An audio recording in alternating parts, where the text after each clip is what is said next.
You're listening to Midweek Cafecito, a Miami New Times podcast.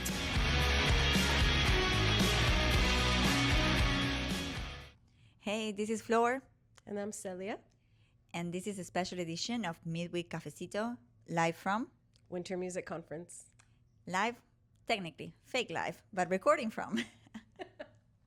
We have great interviews. I got to talk to Junior Sanchez, amazing producer, legendary remixer, and he has amazing stories to share with us. And I spoke to David Ireland of We Group, which is very much spearheading Winter Music Conference's return to form here at the Kimpton Epic Hotel. From downtown Miami. And we are here at Winter Music Conference with the great Junior Sanchez. How are you? It's a pleasure. Thank you for having me. Thank you for making the time to join us today. It's a busy day. And you're going to be talking here at a panel about something that is, I think, incredible and shows a lot in your work, that is creativity, right? I would hope so, yeah. Creativity is part. I think it's the number one thing that, drives me in general out of any other thing. Monetarily, the money, the creativity is number one. I always wonder, because you've worked in production and remixes for some of the world's biggest artists, like Madonna, Gorillaz. The list is huge. But Shakira, of course, we cannot forget her, Barranquilla, shout out Barranquilla. Barranquilla. And how do you balance your own creativity and creative input while still, maintaining certain elements or essence of the songs while you're working on a remix? I've been lucky enough to only work with artists I respect and admire. I've said no to a lot of projects because it's either two things. I can't contribute to it because I think it's too good, and I respect it enough to leave it alone. Certain things shouldn't be remixed because they're just gems. They're just, there's certain and then songs I just don't like, and I can't feel like I could bring anything to it to make it better, and I have to be honest, and it's not about the money. So, and I mean, a lot of that when I was younger, that was my attitude. Everything, times changed, things changed, but I still keep that integrity, and that's how I work. So when you look at my remix portfolio and catalog, there's not a lot of riff-raff there. I'm not remixing anything or anyone. I have to have some sort of connection to the artist and really appreciate what they're doing. What are some of the songs that you said no to remixing? I can tell you one. Her name was Charlene Spiteri. She had a band called Texas. Mm-hmm. She's from the UK. And she called me personally at home, and I was a teenager at the time, kind of like, I had an ego death very early on in life, so I don't function on ego. I think ego kills everything. Yourself, partners, creativity, your life. So, but at that time, I was in my 20s and riding high on my remixes, and I was and I told her, your song sucks, and I can't do anything about it, and I don't want to remix it. And I think I hurt her feelings. So if you're listening to the Charlene Spiteri, after all these years, I really apologize, and I maybe should have remixed your song. But at that time, I felt I couldn't. You're awesome, though. Thank you. Can you name one song that you didn't remix because you thought it was too good? Yeah, a Bjork song. I think she wanted, there was a request for me to do Joga, and I always wanted to remix Bjork. It was a passion of mine. She's one of my, she's like a shy day for me. There's certain artists that will be their own artists. They will transcend algorithms. They will transcend everything. Like Sade, for example, Bjork's one of them. They just are unique figures in this world, and they will never be duplicated. So for me to touch that song would be a dishonor for me. Like, I don't know how to reinterpret perfection. Like, I cry when I hear it. So I had to say, I can't. And, and she was like, okay, but she would love a remix because she would love to hear an interpretation of what it is. But I can't hear an interpretation because I love her too much. It's weird. It's personal. It's emotional. Yeah, I'm sure in a way it's like, yeah, how can you admire their work so much and like how you respect it so much that how can you know? Yeah. Yeah. Mm-hmm. And my manager were like, you're dumb. Like stop. You just take the check. You do something. But I think life is not just about the checks and the money, because that, sometimes that could be the last one. You make the wrong decision. And that's how I always looked at it.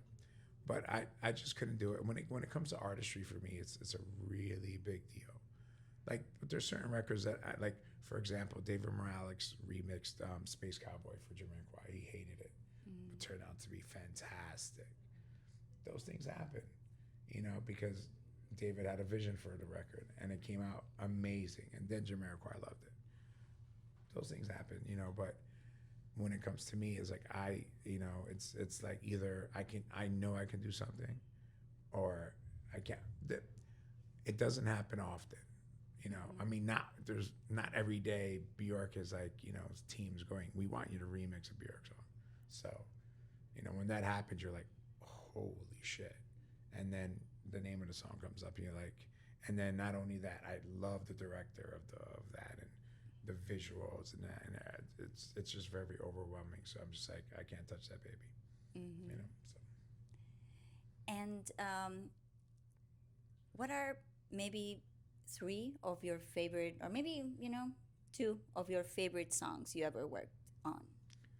That's very difficult to say. I think Gorillas there was probably one of my proudest moments, because I remember that was the version I did that K-Rock played in the U.S. So the version I did was the actual version that was played in the United States as the commercial release. I remember at the time David Walter was the A&R at Virgin, and he came. I was like I was Virgin's plumber for a while, which means I was just fixing their shit. So they would come to me and be like, "We need help," and I can see that. and they're like, "Listen, we have this record by Gorillaz called Dare. It's not really working on rock radio." That was a time when we had K-Rock in New York City. Do you think you could take a stab at doing a version that might get played on K-Rock? I was like, absolutely. And I remember I just bought a Amec Big, a console, Neve, and I just redid my studio, and that was the first remix I did in that new setup. And I did it.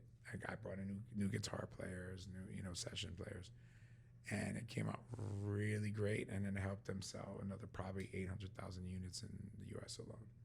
Wow. Which is great. And I just got paid a flat remix fee, whatever, but I contributed to that success, and I loved it, and it's a proud moment for me because I got to hear it on K-Rock, and I wasn't known for making rock remixes, and there was a time that I did a lot of work in different fields, and I worked with Good Charlotte and different things.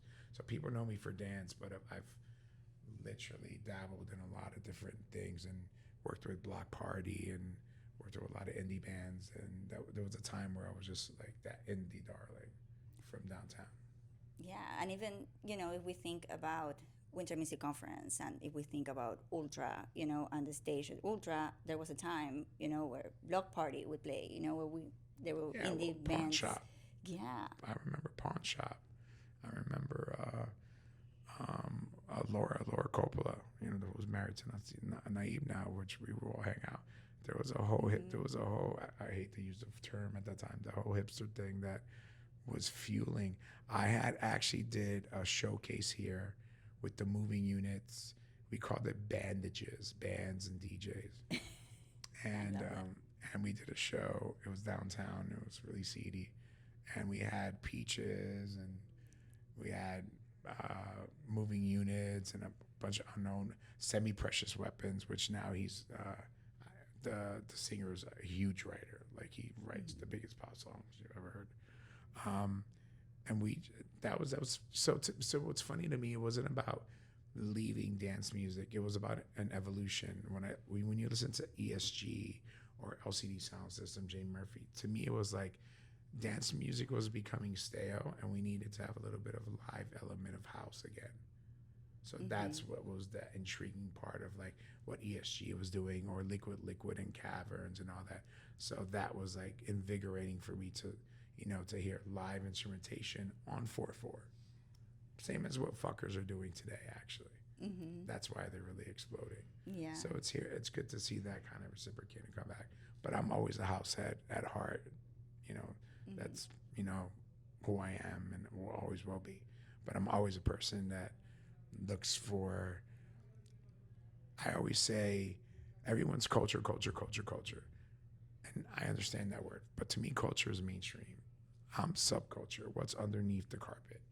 What's underneath the ground? What's lift this up? What's up? Like, when you see, like, flannel on the runway, that's done. Like, that means Nirvana was big, or Mother Love Bone and all that stuff. What's underneath that subculture? Like, what's breeding that? Who's influencing the influencer? That's how I always say. Who do you think is doing that now? Who's influencing influencer? I think there's a lot of kids that are kind of like defying the algorithms and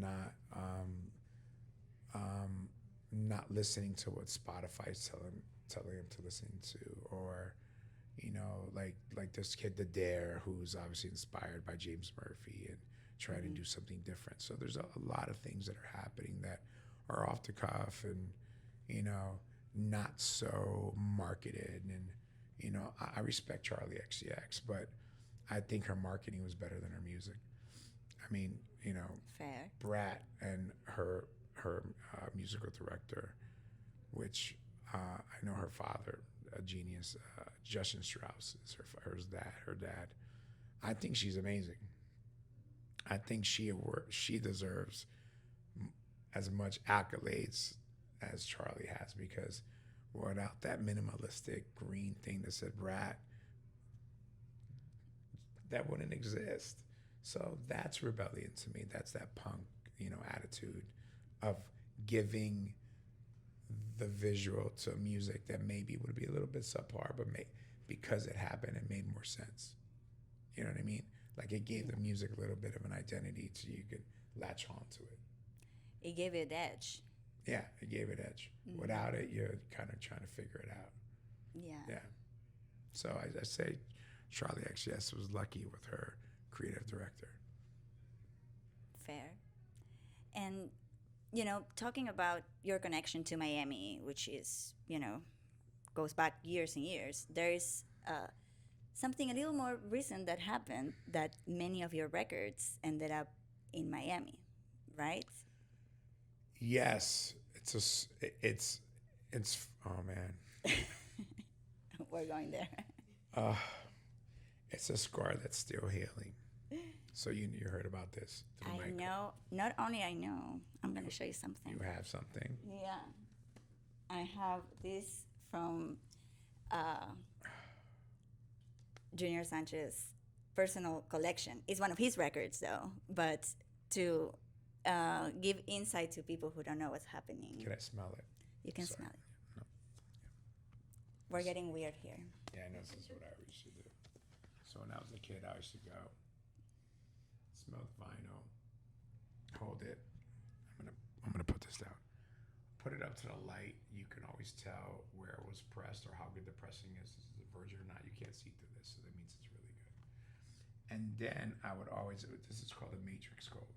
So I would always write messages here about whatever I wanted. And everyone who mastered, every record that I did on this label was mastered by this French man named Nils, who mastered all Daft Punk's music. And that's who introduced me to Nils, was Thomas and Guy. And every single release on this label is mastered by the same mastering house that Daft Punk did all their music at. So it's a very special thing, and Cube is a label I started because music is complicated like a Rubik's Cube. You kind of never solve it, and if you're a genius, you can. I'm not. So it was always hectic and different, and with many colors and many different vibes. So that's what Cube stood for. It was like just like different shit. I had moving units on the Cube, Yeah. which was an indie band. So Mm-hmm. it was a fun label to do when times were different, and I can't believe you have that, I do. and that's awesome. Thank you to, and this is not a sponsorship. This is not powered by or sponsored by Technique Records, but I got it from Mikey from Technique Records, who got a big part of your collection. What do you sell that for? $4.95. That's not bad. Yeah, $4.95. And yeah, and I actually, I think Mikey did a pop-up at 3 Points Festival right after purchasing part of your collection. And so your records now are owned by many people, a lot of people in Miami. I saw that. Yeah. It was bittersweet. It's a scar that's still, it's healing. It's healing. I thought about it. I had my record collection that is so extensive, not only in house but in every genre. I mean, Mike came over. It was just like, wow. I mean, we're talking. My Depeche Mode collection was every like this. Depeche Mode. It's I was very friends with Vince Clark. Yeah. He's a dear friend of mine, and those are all the stories we could possibly talk about. But Smiths, I went across the board to Boston, Alabama. Like, it was just, my record collection was a record collection because I love music. Composition to me. It's to me it's either good or bad. Yeah. And I kind of find the good in some bad stuff. But the house collection was the stuff that I really collected and played. Like, I didn't play, Play or Baby Come Back at a club, Yeah. But I needed that record. Or I needed Chicago, Yeah. a street player in my collection. So my collection spanned everything from jazz from the 40s to new wave to post-punk, everything, and when he came over, he was just like, dude, this is like really crazy. And I parted way with some of it, and because I didn't touch them for a long time, and I wanted to share them with other people the same way I got the joy of collecting them. I think other people should collect them and enjoy them. My kids didn't know what to do with them. Yeah. At all.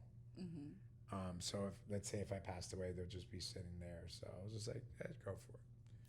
Yeah. But it's hard for me. I haven't stepped into Technique. Mike's been trying to get me to go back or go in there. And I keep like, I think he figured this out by now. He'll see this. I'm like, yeah, man, I'm coming. But it's just like, it's hard. It is, right? I was like, should I bring it? I'm like, I'm going to bring it. No, thank you for bringing it. I haven't seen that in a minute. Yeah.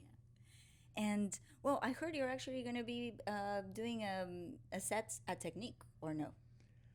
I am. Yes. We're trying to figure that out.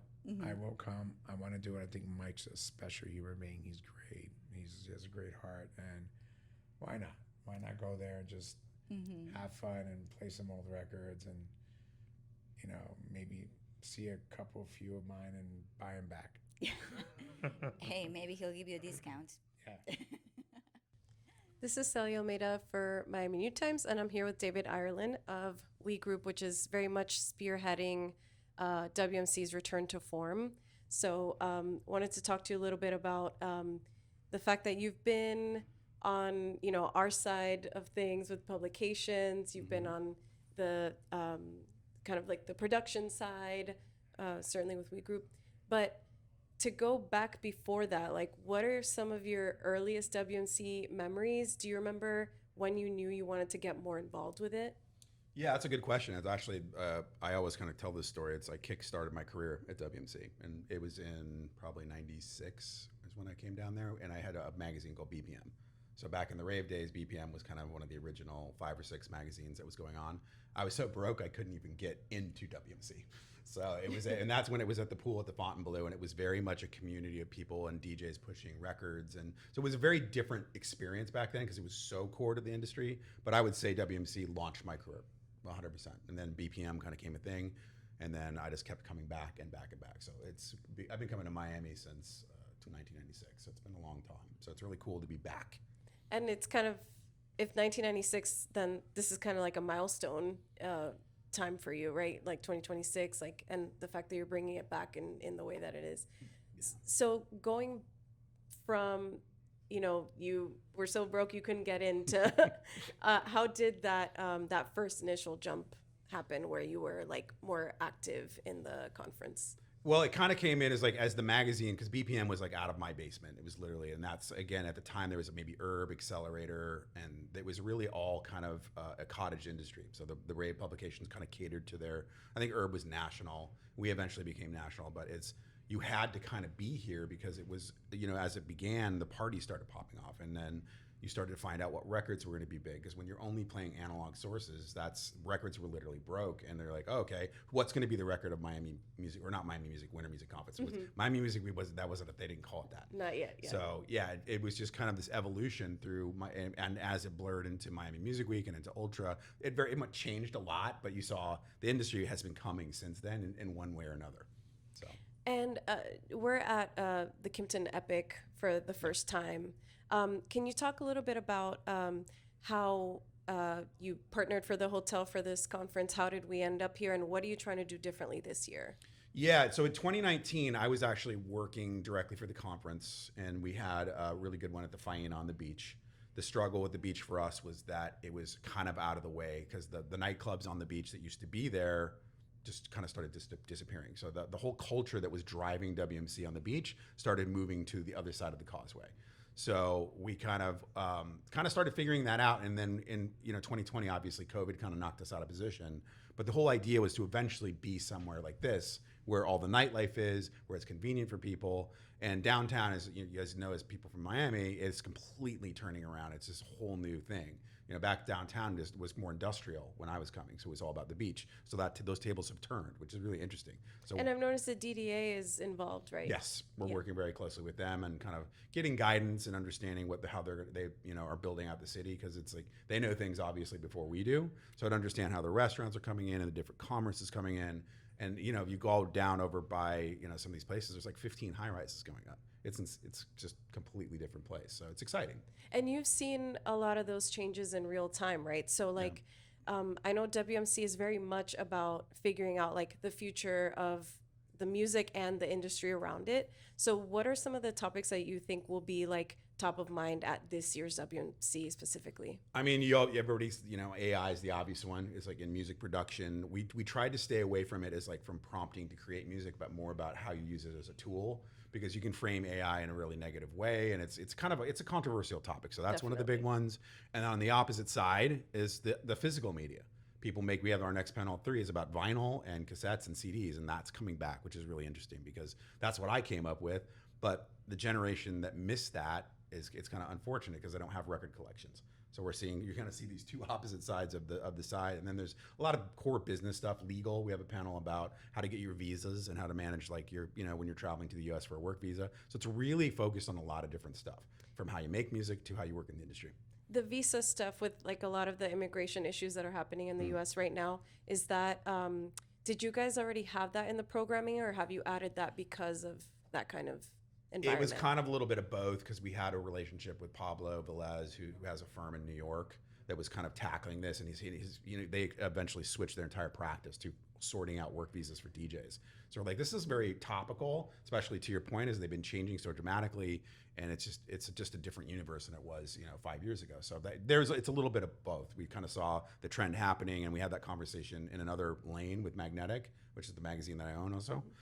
So it just kind of converged perfectly, to be honest with you. And the analog topic that you mentioned, have you seen those kinds of panels increase more? Have you made an effort to increase that kind of discussion at WMC this year? Yeah, I mean, because it's a different side of the business, right? Physical media, and which is like, for a long time, that was not a real source of revenue. But in the last 8 to 10 years, selling vinyl on Bandcamp or whatever has become, you make real money when you sell a piece of record, vinyl or tape, even cassettes are back.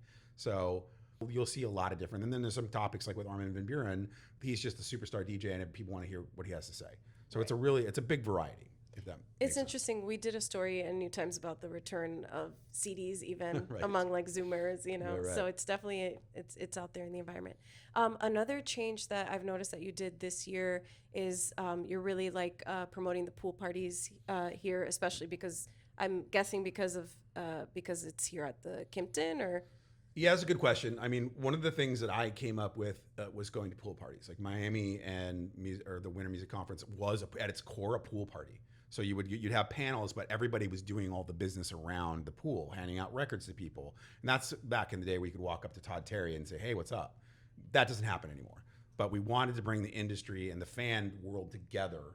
So and the pool party was kind of the nexus of that. So we just, this is an experiment. Everything, we're rebooting the whole thing. But so far the weather's been fantastic. And, the weather in the last seasons hasn't been fantastic. So it's tricky. Knock wood. Yeah, knock wood. Exactly. Yeah. Well, I know it's a really busy day for you, but I just wanted to ask, like, is there a particular panel or particular discussion that you are particularly proud of that you're looking forward to during this year's WMC? That's a really tough one because there's so many good ones. I can't say there's one that's like, I love the DJ panel that Alpha Theta is doing, Disco Sasha, and those guys are like, they're kind of guys I just always respected and admired, and the way they think about DJing. So I'm excited for that one. But there's not one I curated them all, so I have to like them. Right. So yeah, I think they're all my babies. Amazing. Well, thank you so much, Absolutely. David, It for was a taking pleasure. some time. You too. Thank you. Thank you.